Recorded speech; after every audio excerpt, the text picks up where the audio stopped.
Alright, I'm going to try this impact driver. This is a Hitachi brand.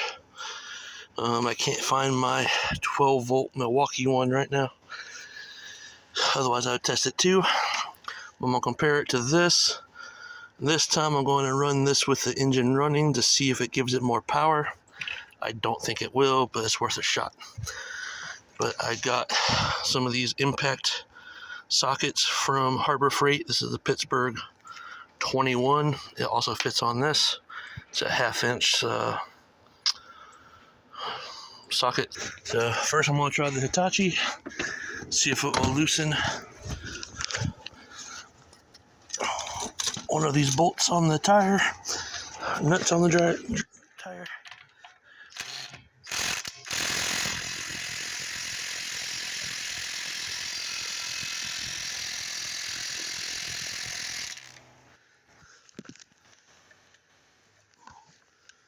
If it doesn't seem to be moving it.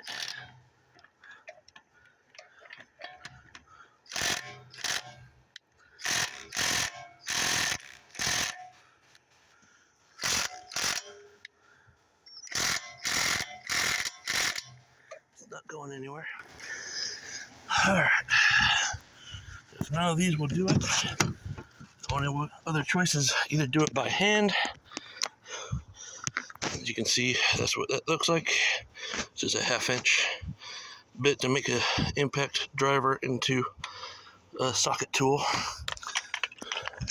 This fits right on into there. There's a little indent there to hold it in place. I'm gonna pop the hood and all that. Alright, got the car running. Got it hooked up to the battery.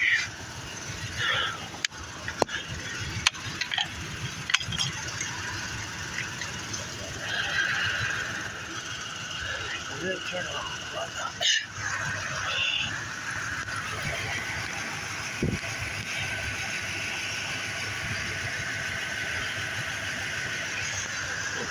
Lights on now.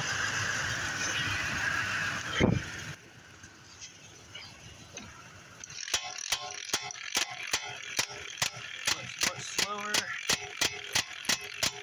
Less speed.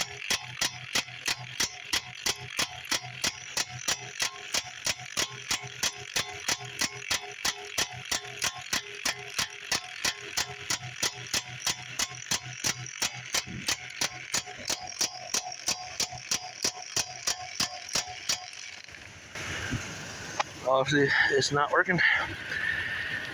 So even with the car running, it doesn't help this work any better. I might just have to buy a impact wrench that's battery powered. Right now Harbor Freight has them where you can buy the battery and get the tool free. But I'll have to look into it, see where the best deal is on impact wrenches. And prefer a battery powered one so it's easily portable. Alright, but the Hitachi impact driver will not do this, and neither will this. Alright, I found my Milwaukee 12 volt impact driver. As you can see, that's what they call it. It has 3 speeds on it. We'll set the speed 3.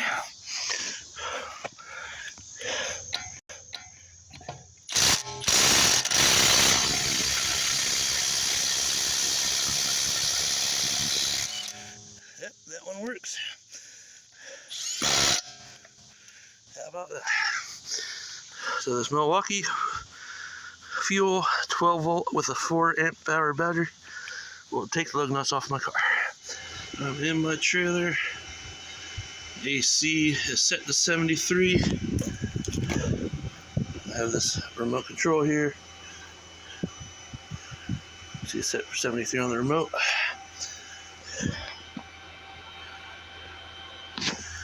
See, I turned it on before I started the recording the impact drivers on the tire.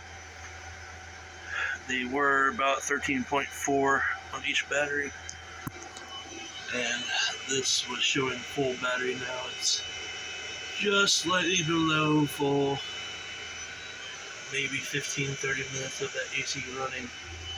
And it is pulling 640 to 630 watts.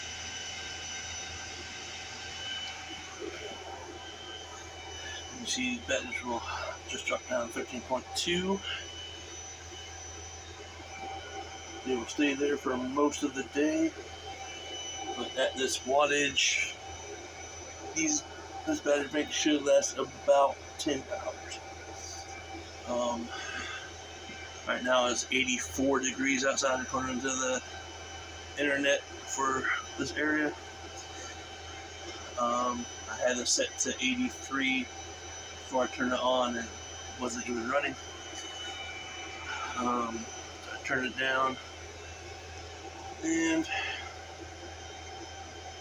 might as well use it some today. Help me cool off. Alright, this is my Traveler modified sine wave 3000 watt inverter. I ordered a ZHA one off eBay that John Daniels recommends on his channel. I forgot the other name for it. Something like Sweet Power. It's a 3000 watt pure sine wave inverter. It should be here by the end of the month. So I'm going to switch this one out for that one. It's supposed to be quieter. All this noise you're hearing right now is this inverter running. It makes this noise whether it's at 150 watts or higher. And it's kind of loud. I can't even hear my AC over this. So, go figure. So the AC is very quiet. So unless it's running at full blast, you really can't tell it's running outside either. But that's solar. This is off my two big panels on the one side. I'm getting 21 amps in from solar to the batteries. I'm getting 34 volts at 8.6 amps off those two 180 watt Booz RV panels. This up here, I'm getting 9 amps off of my 4 100 watt panel on the roof.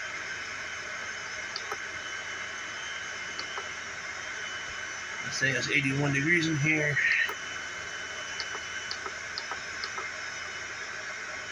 Getting 15 volts from those on the roof, 9 amps. Putting in 13.4 at 9 amps into the batteries. And this one, I think I'm getting 37 volts from the two panels on the others this side, and putting in 5 amps. These are just right straight up and down against the trailer right now. They're not angled at all because there's trees right there. In the summertime I get some power off of them, but nowhere near enough.